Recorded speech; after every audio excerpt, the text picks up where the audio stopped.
Bola sepak Malaysia pernah disenari oleh seorang pemain pertahanan yang tidak hanya hebat beraksi di atas padang tetapi juga menjadi inspirasi kepada ramai pemain muda. Raziq Ismail, legenda Kuala Lumpur FA dan skuad kebangsaan Malaysia. Raziq Ismail adalah antara nama besar dalam sejarah bola sepak Malaysia, khususnya dalam posisi pertahanan. Beliau mula mencipta nama bersama pasukan Kuala Lumpur FA sekitar tahun 1979 dan beliau terus setia bersama pasukan itu sehingga tahun 1994. Sepanjang hampir 2 dekad beraksi, Raziq menjadi tonggak penting ketika era kegemilangan pasukan Kuala Lumpur FA.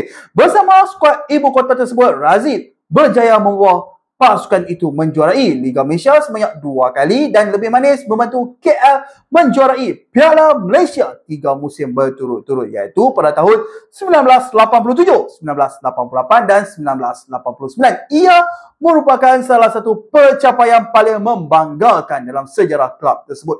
Tidak cukup dengan itu, Raziq juga membantu Kuala Lumpur menjulang kejuaraan Piala FA pada tahun 1993 dan 1994. Gaya permainan Raziq sangat kemas dan berdisiplin. Beliau terkenal dengan ketenangan ketika bertahan dan kebijaksanaan membaca pergerakan lawan menjadikan beliau salah seorang pertahanan yang sukar ditebusi oleh pihak lawan. Kepimpinan beliau di atas padang juga diakui oleh rakan sepasukan beliau dan jurulatih beliau. Di peringkat antarabangsa, nama Raziq terus bersinar apabila beliau menjadi pemain utama skuad kebangsaan Malaysia. Antara pencapaian paling manis adalah membantu Malaysia meraih pingat emas dalam acara bola sepak Sukan C 1989 yang berlangsung di Kuala Lumpur. Detik itu kekal menjadi kenangan manis buat seluruh peminat bola sepak negara. Selepas beliau bersara daripada arena bola sepak, Raziq tidak meninggalkan dunia bola sepak, tetapi beliau telah terlibat dalam bidang kejurulatihan dan pernah membimbing